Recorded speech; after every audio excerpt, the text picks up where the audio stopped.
Salut tout le monde. Donc le thème de la chaîne ce mois-ci, c'est les obligations du parcours. Donc j'ai pas énormément de choses à dire, la vidéo va pas être bien longue.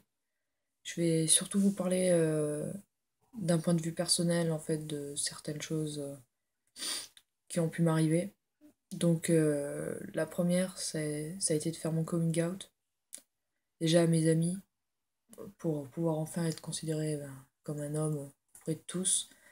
Parce forcément, ceux qui m'ont connu dans le passé, si je leur dis rien, ça risque pas de changer. Donc même si ça a été très dur à faire, mais au bout d'un moment, il a bien fallu le dire. Après, au niveau des parents, c'est pareil. C'est sûrement le plus dur d'ailleurs. Mais il faut forcément le dire à un moment parce que sinon il va y avoir des questions et voilà. C'est, je pense, la partie. Ouais, je sais pas d'ailleurs, mais je pense que c'est une des obligations les plus chiantes concrètement, mais après, quelque chose qui est aussi pas mal embêtant, c'est de devoir se justifier sans cesse, déjà par rapport au papier. Forcément, quand il n'y a pas d'état civil de fait, que les papiers sont toujours au féminin et que ça ne correspond pas, hein, donc faut justifier pourquoi c'est marqué ça sur les papiers, pourquoi pas autre chose. Même au niveau du prénom, ou même pour prendre des rendez-vous, des fois on est obligé de prendre forcément sous son identité qu'il y a sur les papiers. Et quand on arrive là-bas, ça coince justement parce que ça correspond plus voilà, à l'état actuel des choses.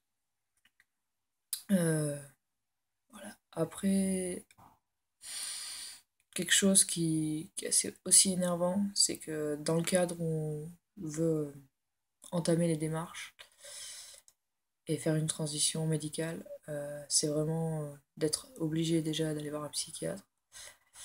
Et en plus de ça, d'être obligé vraiment qu'il ait établi soi-disant diagnostic pour pouvoir commencer à prendre des hormones, se faire opérer.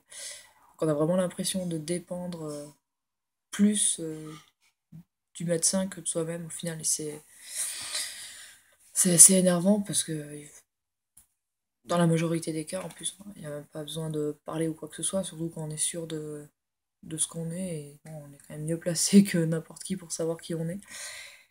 Donc, selon moi, c'est ouais, la plus grosse obligation. Après, je sais qu'il y en a certains qui arrivent à se faire prescrire des hormones ou quoi que ce soit sans attestation, mais ça doit être quand même assez dur. Mais c'est vrai que dans la majorité des cas, devoir dépendre vraiment de médecins ou quoi que ce soit, c'est pas facile. Mais voilà. Après, j'ai pas trop d'autres idées en fait. C'est vrai que c'est pas un sujet qui m'a beaucoup inspiré ou quoi que ce soit.